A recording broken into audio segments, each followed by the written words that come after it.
Na última terça-feira, 7 de maio, a Comissão de Relações Exteriores do Congresso americano realizou a aguardada audiência sobre as alegações de censura no Brasil. E os desdobramentos foram explosivos. A audiência contou com a participação do jornalista americano Michael Shellenberg, que foi o responsável por divulgar os documentos que colocaram o ministro Moraes nessa turbulência.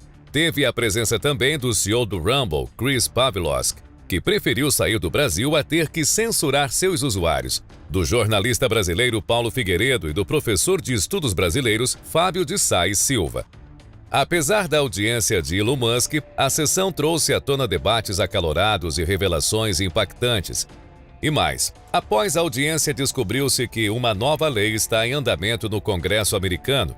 Essa lei pode impor sanções severas ao Brasil e a autoridades como Alexandre de Moraes por violações de direitos humanos. Quais são os detalhes dessa nova lei que pode punir autoridades brasileiras? O que foi revelado durante a audiência? E qual o verdadeiro interesse dos Estados Unidos no que vem acontecendo no Brasil? É isso que vamos mostrar logo depois da vinheta.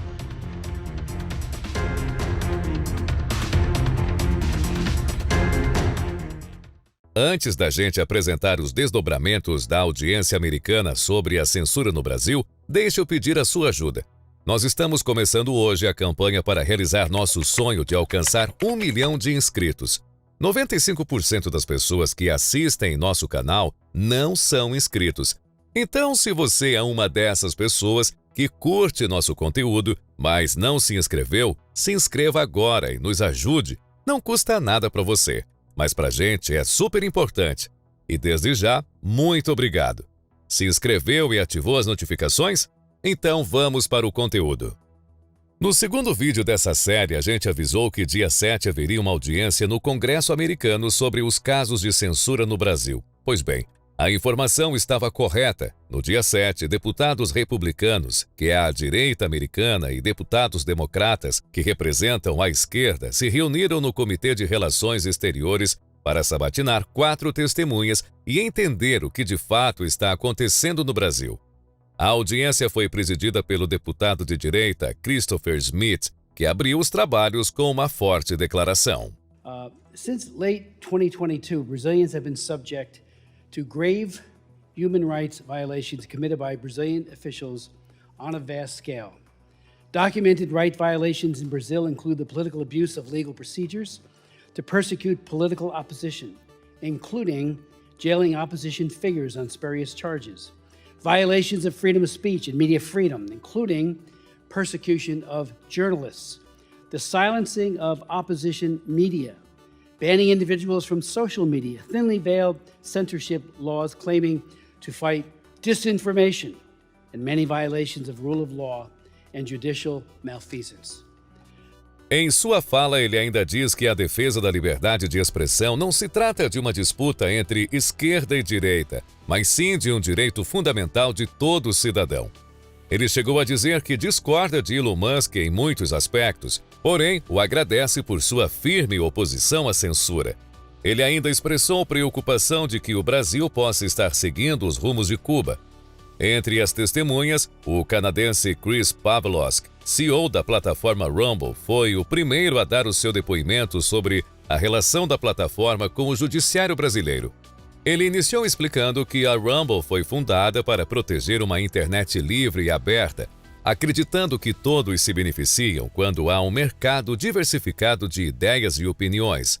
Pavlovski destacou que a liberdade de expressão é tão importante que, além de ser a primeira emenda da Constituição dos Estados Unidos, também é contemplada pelo artigo 19 da Declaração Universal dos Direitos Humanos das Nações Unidas. Sobre o Brasil, Pavlovski relatou que, no início deste ano, recebeu solicitações do governo brasileiro para remover certas contas da plataforma Rumble. Segundo ele, as publicações não violavam os termos da plataforma, mas compartilhavam opiniões impopulares no Brasil naquela época. Em resposta, a Rumble decidiu não atender à solicitação do governo e optou por suspender o acesso à plataforma no Brasil, enquanto contestava a legalidade das ordens da Suprema Corte.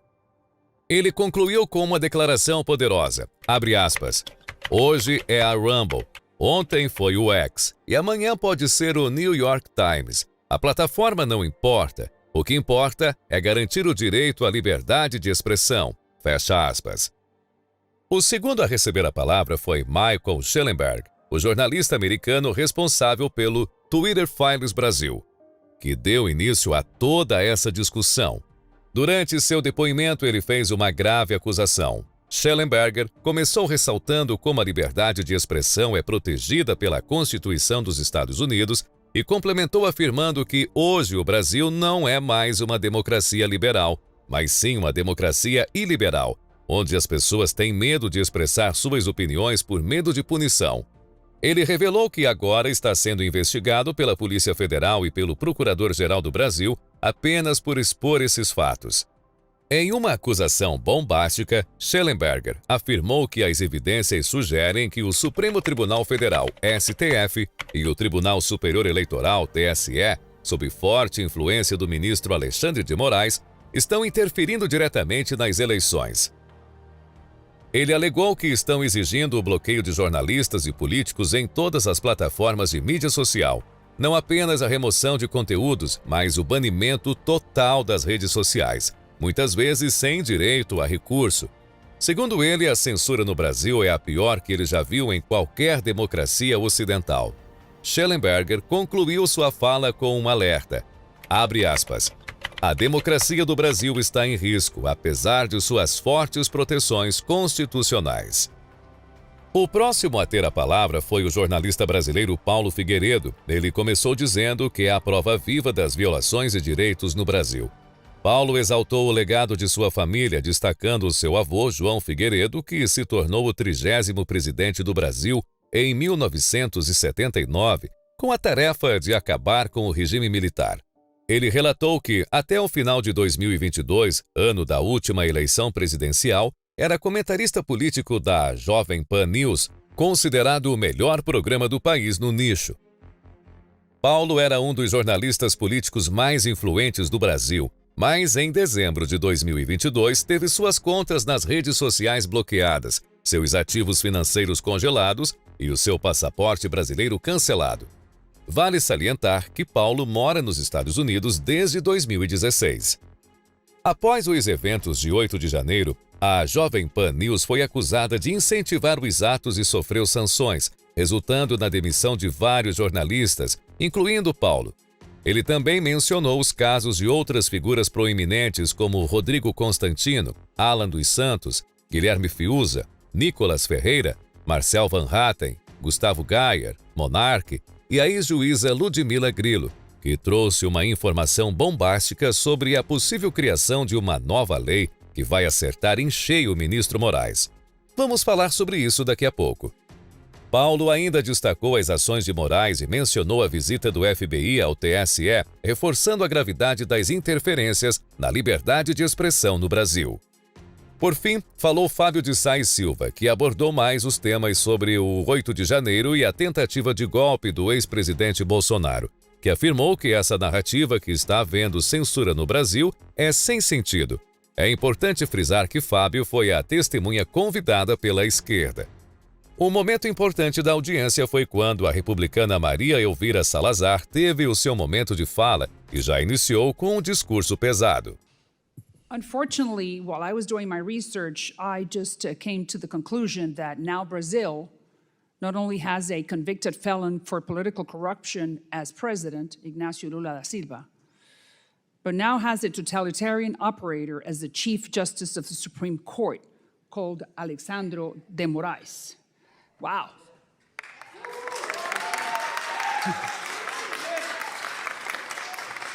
Thank you. Durante o restante da sua fala, a deputada fez duras críticas a Alexandre de Moraes, inclusive mostrando a sua foto em determinado momento e perguntando para Schellenberger. So that's why. Thank you very much, Mr. Schellenberger, for being here with us. And I do want you to explain to us, why do you think that Elon Musk and Twitter is in the crosshairs of this gentleman? Vou deixar na descrição do vídeo o link para o vídeo da audiência na íntegra. Quem se interessar pode assistir depois. A grande ausência dessa audiência foi Elon Musk. No entanto, é quase certeza que outras audiências sejam realizadas, trazendo novas revelações e mais figuras importantes para prestar esclarecimentos.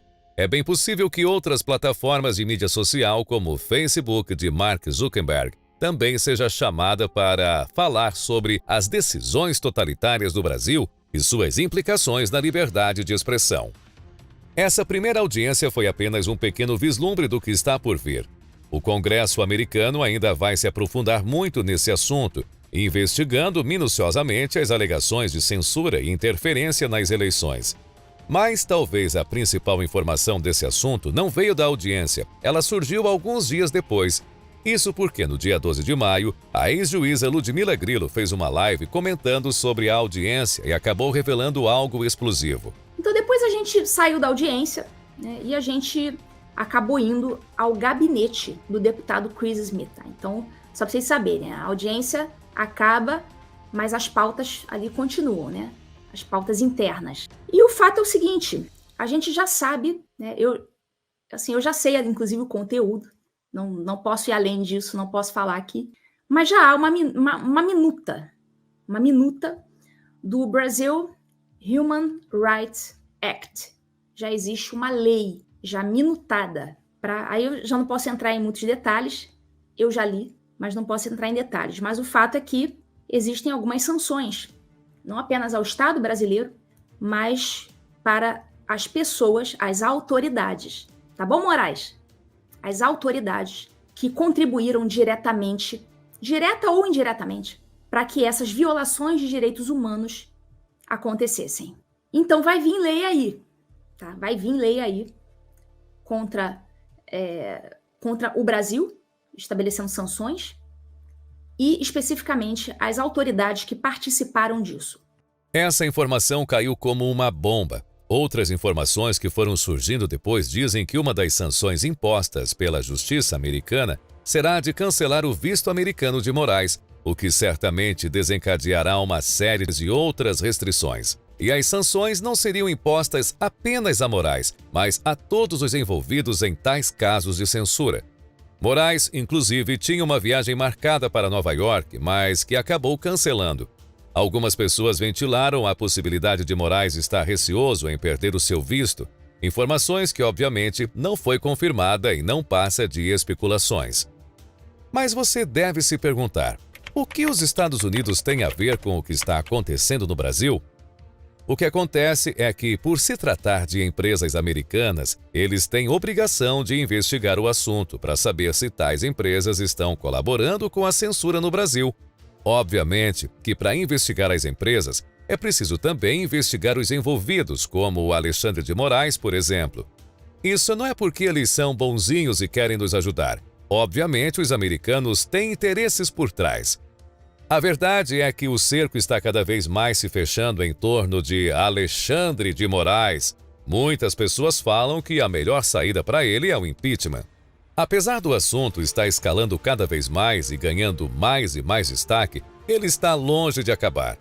Por isso, se quiser ficar sempre por dentro de tudo que ainda está por vir, se inscreva em nosso canal e ative as notificações para sempre ser avisado quando sair vídeo novo. E não esqueça de deixar o like no vídeo. Agora eu quero saber a sua opinião. O que você achou dessa primeira audiência? Você acha que os Estados Unidos estão se metendo em um assunto que não é deles?